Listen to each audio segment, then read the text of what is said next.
Cool.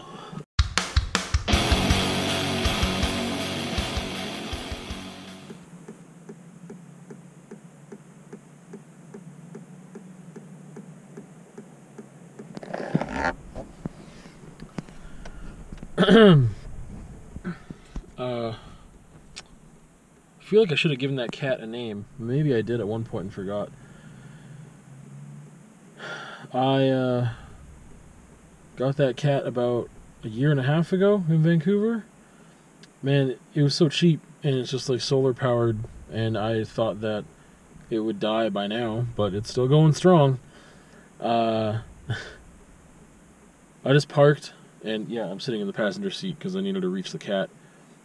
But I just parked, and like every once in a while, I just like get to a destination where I just like need a minute, which is rare for me to like take a minute. I probably need a minute a lot. I just don't take a minute a lot. So yeah, and then like it gets so quiet that I can hear that tick tick tick tick tick tick tick tick tick tick tick tick of the cat's arm, and it's really soothing.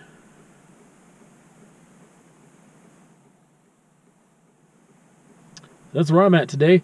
On the way here, I had the very opposite like feeling of what I needed for comfort, and I was just thinking like there needs to be a place in every city or area where people live that's just like a stretch of road that you can just punch it. Just drive that stretch of road as fast as you need to for, 30 seconds even is a long time to be going at a high speed. Just a straight, you know what I mean? Like I don't even know how long you would need it to be. A mile or two, a couple kilometers or two. Cool. But yeah, I just like wish there was just like I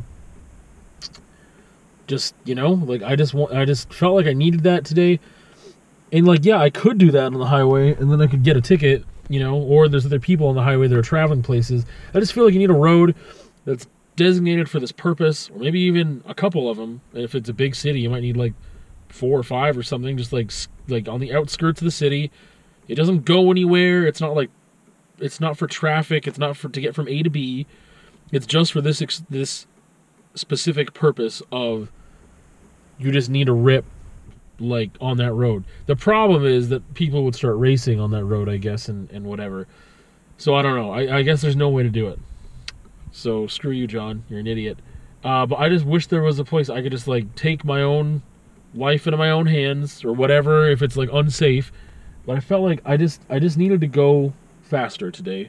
I just needed to punch it at like 130 or 40, which isn't crazy fast, but I just needed to hold that for just like 30 seconds. I just like going, 110, wasn't doing it. And I just needed a little extra, and I didn't want to take the risk. Especially because there's other cars on the road and whatever else, right?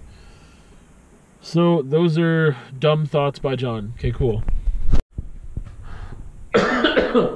I don't know if the artist in me and the collector in me are somehow tied together. I find that a lot of artists, like an artist's artist, if you know what I mean by that, tend to collect things, not the same things at all, but I mean, there's just certain things I tend to collect, and that's just a part of my nature, I guess. Useful things and things that aren't necessarily useful, but I want them to be useful. So I don't know, I find that I hoard art supplies, and there's stuff that I'm going to use. Sometimes it takes me years to use it. And then there's just collecting things that, I don't know, they have a use for me. Sometimes it's just a comfort of knowing they're there. And there's something I want to do that, like, I want teeth. So these are my, like, molds of my teeth that I had to get taken because I clench my teeth when I sleep, so I needed to get, like, mouth guards made. But then I'm also collecting friends' teeth. I don't know what I'm going to use it for. I really don't know. But it's not, I don't know how to, like, it's kind of gross. And not just because I assume you would think it's gross. It's kind of gross, a little bit. Like, when I look at them, like, oh, there's all this dried blood and, like, ugh, I don't know. But I want, like I said, I want to do something with it. I'm trying to put this away here. I'm trying to do something with it, or I want to do something with it. I just have no idea what that thing is. I want it to be art related, but it's like, if I had a lot of teeth, then I could use them for texture and stuff like that. And maybe they wouldn't have as much significance, but because I only have like 2 teeth over there, like real human teeth, I feel like it needs to be really significant, and I just don't know what it's going to be. And the molds of my teeth, like that's all that I have for molds of my teeth. I want to do something with it. I don't know what. I thought of maybe painting each tooth with like nail polish, but I mean that would just be like a design thing. I don't really know what to do artistic wise with it. Anyway, yeah. So then now that I just remembered that I have those, I kind of feel like, oh, I should collect teeth. Hey, if anyone has any teeth, which I highly doubt anyone's going to give me their teeth, but I'll collect people's teeth. Why not? I have so many little blip, blip, blip, blip, little cuts of little thoughts for this vlog, but that's just where I'm at. It's having a day today, a little bit, just like a weird off day. Not a reason, for a specific reason, but anyway. And I was listening to this podcast, and they were laughing, and they made me laugh. And I just remembered that thing that people were saying, like, or people have said. It's like, oh, if you like force yourself to smile, you will genuinely feel a little happier, or you will smile naturally, or like if you force yourself to laugh, you will feel that emotion at some point. Like if you just do that. I don't really practice that enough, and maybe that's because like I'm just sitting in whatever feeling I'm sitting in, and I'm okay with that sometimes, not always. But I don't know. It's just nice to I don't know, someone else's like happiness, like making me just like, oh, haha, that's funny, and they're happy, and now I'm happy. Cool. That's more dumb thoughts by me. Okay, cool. So I'm tempted to say that that I'm explaining, not complaining, and I don't really know how to word this, but I guess like I don't know, something I haven't talked about in a bit, the position that I'm in, I guess if we want to call it a position that I'm in as an artist, is frustrating because I have to do all my own, like obviously social media, managing this, that, the other thing, talking to people, prospective clients about commissions, and dealing with all that type of stuff that, an agent or manager or whatever might be doing for you if you were in a position that was like full-time artist, professional, working artist, however you want to call it. That is not where I'm at, and I don't know if I'll ever be there. It'd be nice. But, having to manage everything myself and do all that stuff just gets frustrating so much because I have to just deal with it on such a frequent basis, and it's a lot of, I don't want to say disappointment because just it goes with the territory of like people showing interest and then ghosting on a piece, or saying that I would really like, they contact me for a commission, and again, the same thing is just like, I tell them a price. Sometimes they don't tell me whether or not that price is suitable or not, and they ghost, or they tell me like, oh, I would like, that sounds great. They tell me a size, I create the piece, and then they're like, oh, actually, like, if they don't ghost me, then it's usually an excuse or something else. I'm like, okay, well, this is why, you need to do things like get deposits and stuff like that, and sometimes it still doesn't work out, and I don't know. There's just a lot of stuff, and I don't do it enough to really have it figured out. Like, I mean, I have some stuff figured out, but I just like, it just makes me really uncomfortable and awkward and anxious and stressy and stupid to deal with the public or people when it comes to certain things. Like, I just want to make stuff, and I don't mind like going to like a reception or an opening of mine or something like that. Doesn't really bother me that much. Talking to people about it, doesn't bother me, but it's in the selling and the promotion and the exposure and all that, and the networking that I hate, that I'm not good at. Either, I don't know if it's a chicken or the egg thing there. I don't know if I suck at it because I don't like it, or I don't like it because I suck at it, or they're both separate or whatever. But yeah, just not a fan. And it's just this thing too where having to be in the position I'm in, like, yeah, I want to create just what I want to create all the time. And if I could sell that stuff, that'd be great. And some of it is very saleable, and some of it is not at all. And those pieces stick around for years and years and years, but I really felt like strongly, like, I really want to make this thing. And then, yes, it is for sale, but no one ever buys it. And part of it is just, I don't know, finding the right audience for the work. And that's a thing, again, which is the position that I'm in, where I don't have a lot of reach or a lot of to an audience, I guess, for my work, then people don't get exposed to it, and then they wouldn't ever see it, so they couldn't possibly buy it, right? But then there's like the other part of that. It's like, okay, well, I don't want to. I want to do what I want to do all the time, but at the same time, it'd be nice to actually sell some pieces and make some money. And then you create a bunch of stuff that you think is saleable, or it should be in theory because it's sold before, like really easily and quickly and well. And then you do that, and then you spend a bunch of money and time trying to make a quick buck, and then they don't sell sometimes. So even if they did sell, you're sacrificing what you really want to do because you need to sell stuff. I wish that I, could, like, I would be happy to be almost 50-50 and do that and be like, okay, I'll just make a bunch of, the example I'm going to use is like vinyl, records with like butterfly stencils on them. In Saskatoon, a long time ago, that stuff was selling really quickly for me. And like, when I was in university and was really concerned about like capital A art and like my integrity and stuff, and I didn't want to go and do fringe anymore because I had bigger things that I wanted to sell, and I couldn't sell anything bigger there, or whatever. So then, I moved to Lethbridge, and I went to a couple of the handmade markets. I went to like 3 the first, 6 months I lived here. I paid a bunch of money. I sold like one thing that was like $10. I lost like over, $150 just in traveling and in paying for a table.